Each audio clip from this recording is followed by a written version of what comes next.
Очень хороший вопрос задала в свое время женщина. Она мне задала вопрос: Андрей Андреевич, у меня забрали деньги мои знакомые, и эти деньги не отдают. Как мне их забрать?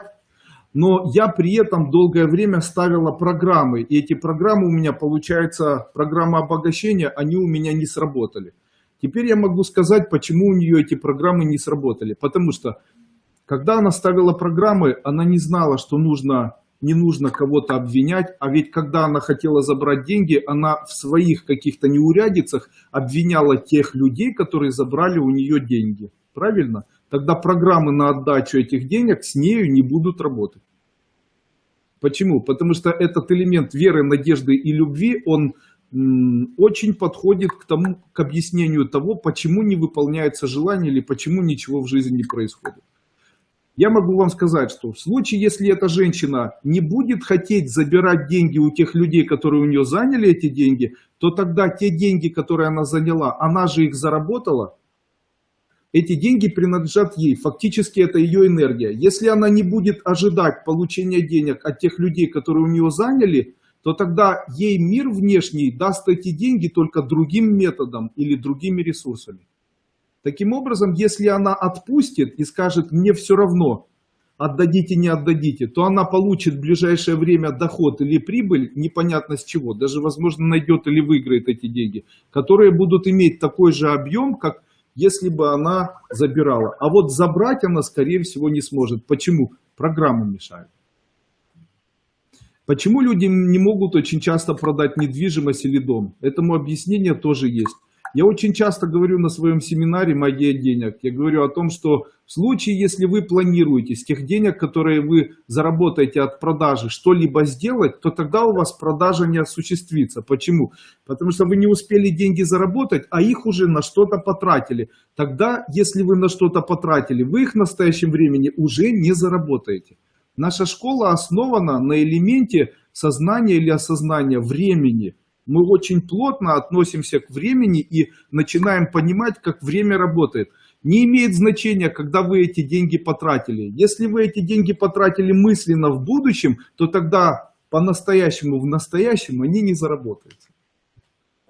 Помните, я говорил на прошлом семинаре, который проводил в пятницу на прошлой неделе, я говорил о том, что существуют определенные часы счастья.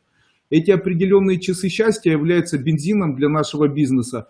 Еще раз повторюсь, оказывается, существует определенное время накопления энергии для денег.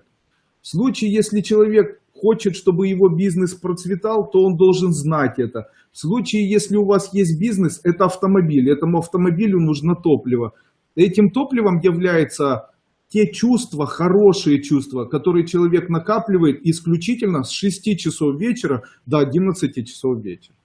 И в случае, если вы будете с 6 до 11 нервничать, орать, кого-то строить, пинать, обвинять, испытывать стресс, все время обсуждать, все время получать от жизни страдания, то этот стресс приведет вас к тому, что вы обретете безденежье.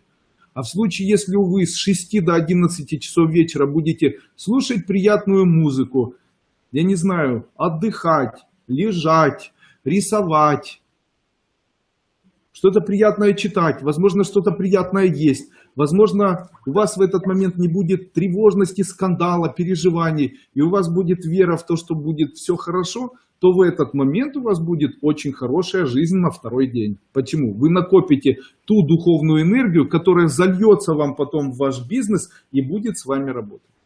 Понятно?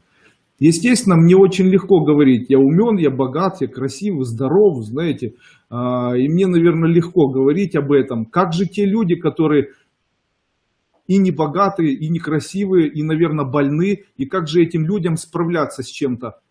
Ребята, я могу вам сказать, что вы эту жизнь проживете все равно от самого начала до самого конца. И это ваш выбор, какие чувства испытывать и какие качества у себя нарабатывать.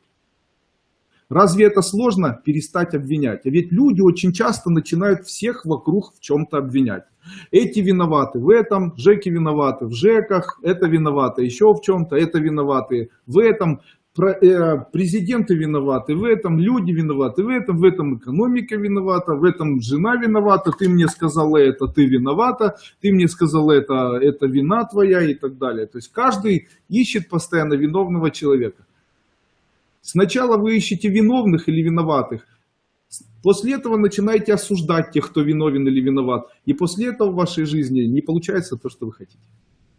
Банальные причины нашей жизни. После этого человек говорит, я не могу выйти замуж, я не могу жениться. Каждый день ко мне приходят люди, очень красивые женщины, невероятно развитые мужчины, и у всех одна и та же проблема. Они мне говорят, Андрей, мы не можем найти вторую половину, Андрей, помоги нам найти вторую половину. Как же нам найти того человека, с которым мы будем жить и так далее. В этот момент я всегда хочу сказать одну и ту же фразу. Не нужно искать. Почему? Если вы ищете, то тогда, да, возможно, намерение должно быть. То есть человек должен себе сказать, скоро у меня это будет. Но искать принципиально не стоит. Почему? Будете искать, не найдете. Почему? Вера делает что-то, а не поиск. Когда вы ищете, то это вы делаете. А когда вера делает, то тогда это для вас приносится на тарелочке с голубой каемочкой. Дайте возможности вот той энергии для вас что-то сделать.